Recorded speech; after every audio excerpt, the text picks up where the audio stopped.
begin on the U.S.-Mexico border, where U.S. agents have fired tear gas on immigrants' caravans. These images shows migrants running from tear gas at the border crossing between San Diego and Tijuana, Mexico. Among the migrants were families with young children. Meanwhile, peaceful demonstrations have been staged near the border with migrants wanting to enter the United States. U.S. border officials suspended vehicular traffic in both directions as well as pedestrians, while migrants nearing border crossing were repressed by both Mexican federal police and U.S. security forces. Chaos ensued as Mexican security forces went after those they presumed to be making an attempt to breach the border. Central American migrants in Tijuana are awaiting word on their asylum request. Many migrants want to cross despite the xenophobic and anti-immigrant policies in the U.S. Donald Trump has tried to prevent them from entering the country and said that migrants who enter illegally from Mexico will get their asylum requests granted. This despite the fact that Judge temporarily suspended the order. We are desperate, waiting for a positive response. We hope that the authorities can come to an agreement. It is not our intention to dismiss Mexican people. Our hope is to receive news for Christmas. Good news for my family back in Honduras. Our correspondent, Alina Duarte in Tijuana, Mexico, has more details on the situation. We are here in the entrance of the bridge that gives access to the border access of San Isidro. Hundreds of migrants are here, but have been blocked by federal police.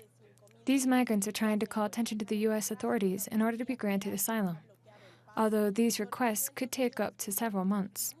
This is the nearest point to the border these migrants will get to, with the road blockade by the Mexican federal police.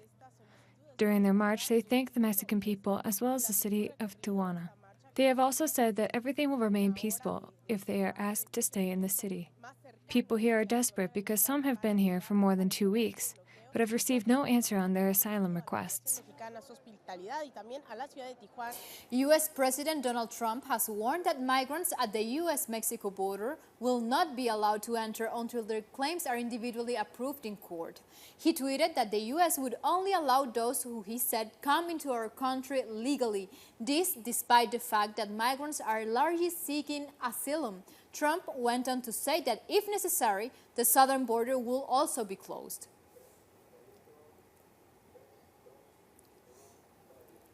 Mexican President-elect Manuel López Obrador has thus far refused any agreement with the United States over the Central American migrants who are attempting to enter the U.S. Senator Olga Sanchez, who is the future Secretary of Government, denied the existence of any agreement to have migrants stay in Mexico when speaking to U.S. media. She also said that U.S. court must process the asylum request. Sanchez said that for the government of López Obrador, the most important issue regarding the migrant caravans which have entered Mexico is the protection of human rights and to ensure that they have food, health, and shelter. This Sunday, 25th, is the International Day for the Elimination of Violence Against Women. In Quito, more than 10,000 people marched to raise awareness about the different forms of violence Ecuadorian women face on a daily basis. People of all ages and backgrounds gathered to protest against the domestic violence, sexual abuse, and harassment against women and for equal rights in the workplace. Transgender women, transgender people have an age limit. We ought to be dead for society by the age of 35. I only have 13 years left, and I need this remaining time I have left to tell people stop murdering trans people. Today we are also here to thank those transgender people and sex workers who helped to decriminalize same-sex relationships in 1997 in Ecuador. Thanks to them, gay men and women can walk on the streets today a bit more freely. Since the proclamation of this commemorative day after Sister Mirabal's assassinations in Dominican Republic, women from all the world take the streets on this day to raise social awareness. In Santo Domingo, women gathered to protest against all kinds of violence and joined the march with the statement, "Not one less," to ask authorities to properly punish violent acts and feminicides in the Caribbean country. In Argentina, this Sunday's final football match of Copa Libertadores between Boca Juniors and River Plate was suspended following the violent acts that took place on Saturday. The security operation headed by the Ministry of Security and the city of Buenos Aires was criticized as being a massive failure when there is less than a week left before the city hosts the G20 summit. Several players were injured by broken glass and stones thrown by fans, and police used tear gas, which entered a bus team.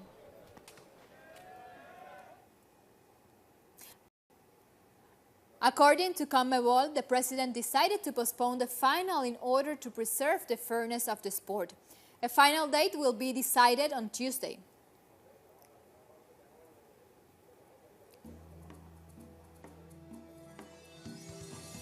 Time for a first pause here and from the south. You can find us on Twitter at Telesur English and my personal account, Laura P. Telesur. Stay with us.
Follow the most important global events through a comprehensive perspective.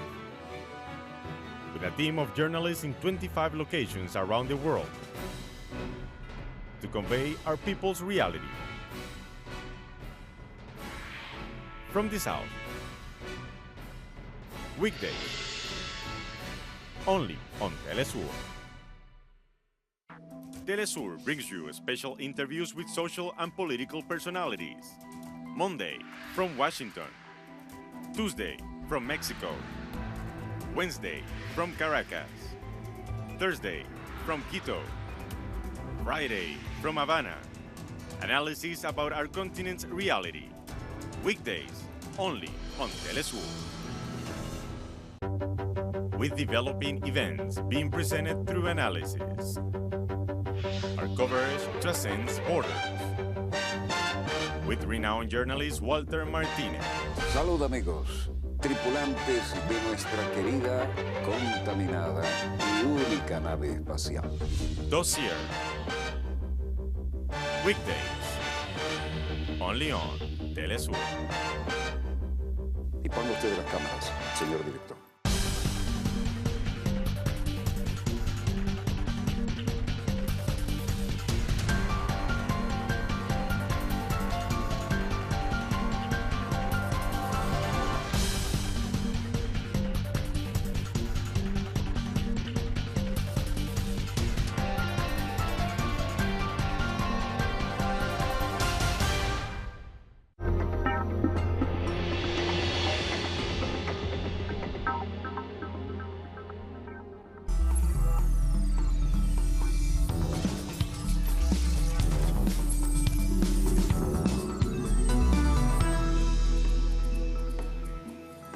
Welcome back. Also, this November 25th marks 2 years anniversary of the passing of the revolutionary Cuban leader Fidel Castro. President Miguel Díaz-Canel headed the commemorations that took place across Cuba. Latin American leaders also took the day to remember Fidel. Cuban President Miguel Díaz-Canel attended a political cultural gala in which hundreds of students remembered the leader of the Cuban Revolution, Fidel Castro. Under the slogan, Always Fidel, the commemoration took place in the University of Havana, where new generations remembered Fidel's achievements and expressed their compromise. Various artists also participated in the event that was full of music and dance.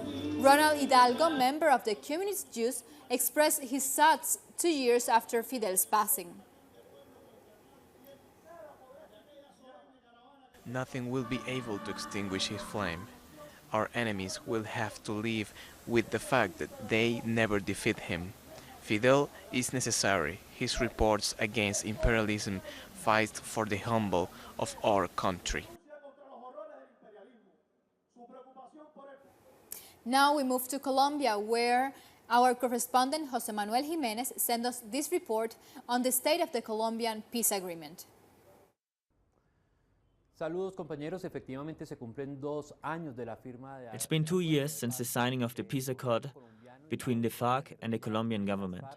The general response from the UN and other international organisms and Colombian organizations has been positive, but in terms of the land situation, the response changes radically. Violence is still a big problem. Paramilitary groups have since taken land which had previously belonged to the FARC. The FARC had abandoned these territories following the signing of the accord. The reconfiguration, so to speak, of the armed conflict has made the peace accords difficult to fulfill as was initially planned during these years. The peace treaty has suffered many attacks by the Democratic Center Party, a far-right party that was against the peace process between the government and the FARC. And from the Congress, there have been a number of strategies attempting to dismantle or disarticulate the peace accord of 2016. Furthermore, victims unfortunately have not seen the realization of the promises within the peace accords, and the victims continue to face stigmatization and often remain isolated. They have yet to receive their compensation or any type of justice. They are victims of the conflict, which lasted a period of 50 years. And beyond this, there are new victims because of violence related to the narco-trafficking economy and paramilitary control. Since the signing the peace treaty, 431 social leaders and human rights defenders have been murdered. In 2018, 230 leaders have been killed. An average of 3 social leaders have been killed for every 2 days of this year. On Friday night, 4 armed men entered a home in San Lorenzo and killed Serafín Díaz, as well as his wife, Ma Gabriela Tapasco, and his son, Cesar Augusto Díaz, a massacre in the indigenous community. This means that it is going to be very difficult to change these conditions if there's no real political commitment to stop these type of assassinations and to fully implement what was agreed upon in those peace accords. Thank you, José Manuel. Now to Bolivia, where hundreds of aspiring teachers participate each year in a contest of new proposals and teaching methods for schools and colleges. More on this story. These are teaching school students who have qualified for the finals of a national competition for teaching innovation proposals. From our schools and academic college, we can write the textbooks and leave a legacy for future generations. We are presenting new teaching methods in order to provide our country with texts and other materials to improve our education. These teaching contests were created 5 years ago as an initiative of the Ministry of Education and are part of the new educational strategy promoted by the government. Before, there was a false idea that a teacher only repeated what others researched and discovered.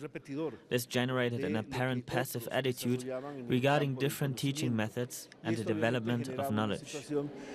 Last year, the project that won first place in the contest was a method to develop adaptation mechanisms for children with hearing disabilities to communicate with their teachers in order to achieve a greater capacity for participation.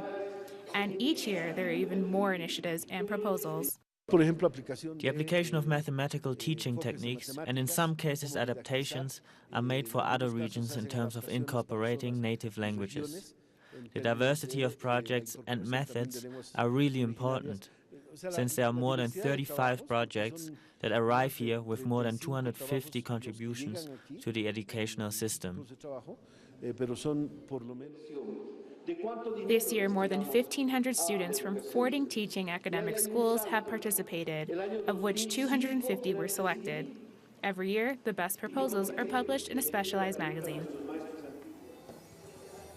Like this, we go to a second break hearing from the South. Stay with us. More news when we get back.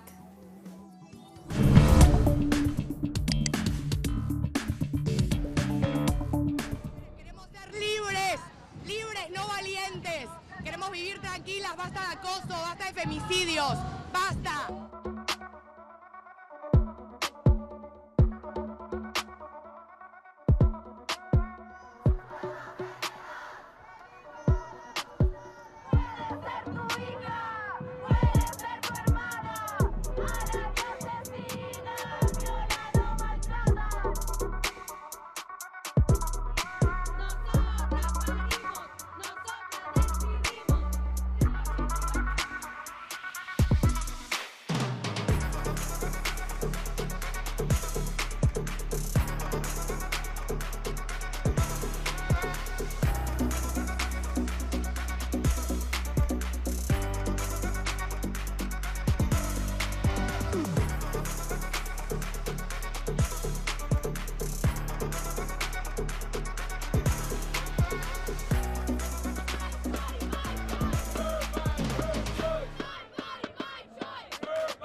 Acompañamos a los pueblos que resisten en cada una de sus luchas. Somos esa ventana que se abre para visibilizarlos entre fronteras.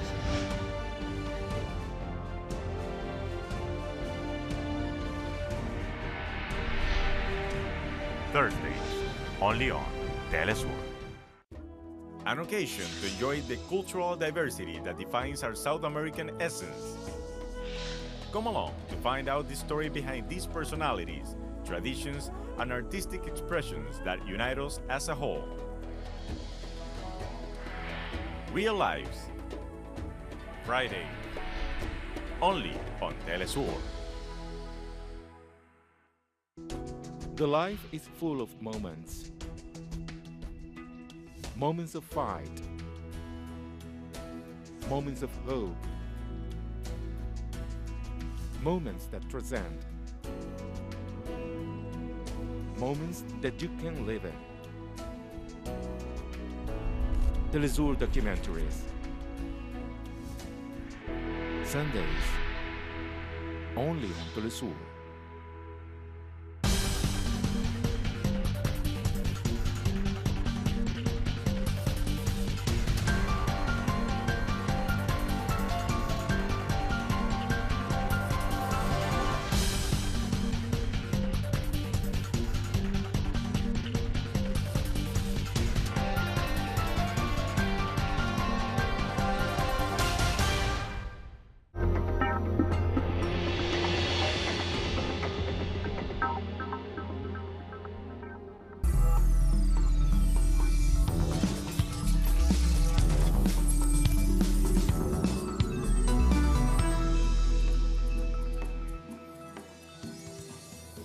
Welcome back. In El Salvador, the Salvadorian President Salvador Sánchez Serén, along several education authorities, have declared the Department of La Paz as the first one to be free of illiteracy in the country. More on this story. The Department of La Paz in the central region of El Salvador has been declared free of illiteracy, just as the capital of Zacatecoluca reached the category. From Zacatecoluca, we are demonstrating that the goal is achievable. This announcement is also an example of the great work and what Salvadorans can build when we prioritize the interests of the country and the welfare of the people. 22 municipalities in the department are now literate. Some 3,860 student volunteers have trained more than 15,000 people who can now read, write, and solve basic mathematical equations. Ana Gloria is one of the graduates. She thanked the government by reading a speech she had written. I am happy to tell you that because I did not learn when I was little, and because of that, I was motivated to learn many years later. I thank the president and the director of the Department of La Paz. These literacy programs are also for deaf people who study sign language and for the blind population who are learning how to read and write in the Braille system. I am very happy because part of my dream as a child was to be a teacher. Now I do it as a volunteer, teaching people with visual disabilities, families that probably didn't know that there is a method for these special people to learn.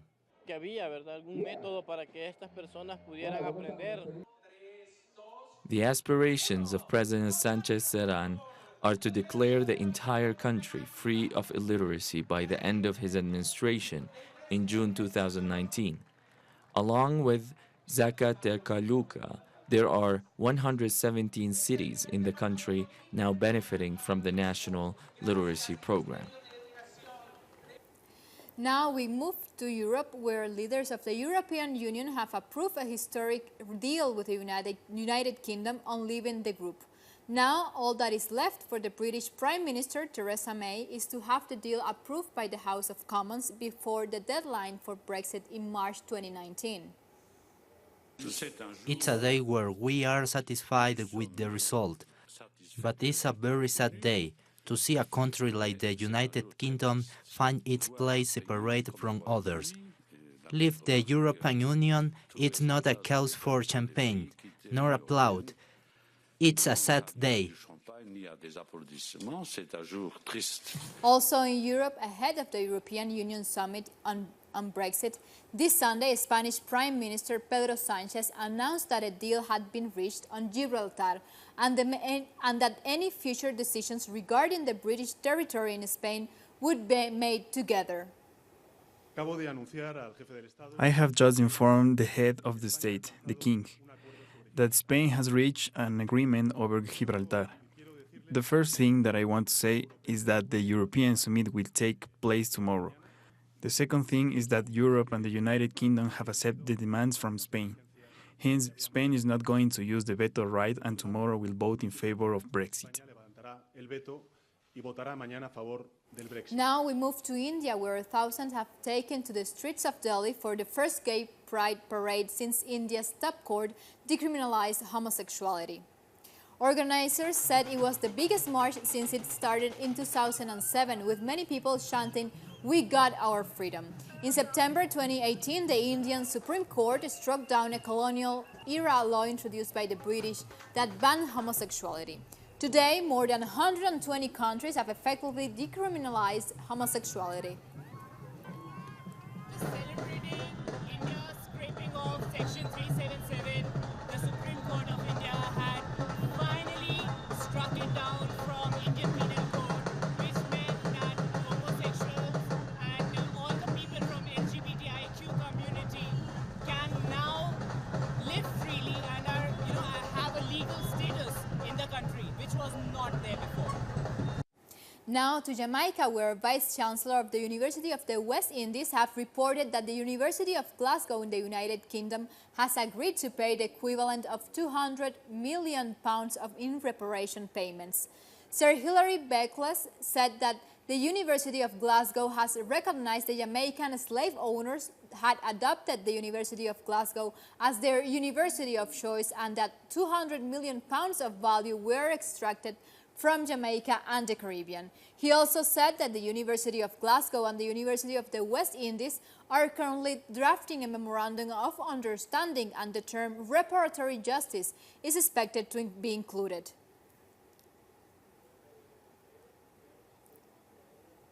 With this information, we've come to the end of this news brief, but you can make sure you follow us on our website, telesurenglish.net, where you can find more news, opinion articles, and special interviews. Continue with Telesur, connecting the Global South. I'm Laura Prada. Thank you for watching.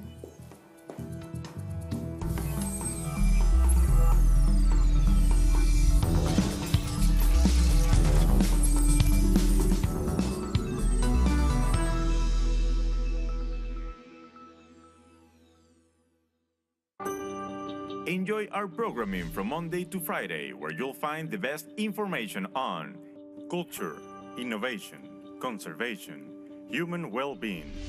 Keep up to date on the latest innovations in science and technology with Atomun. The habits and knowledge you need to live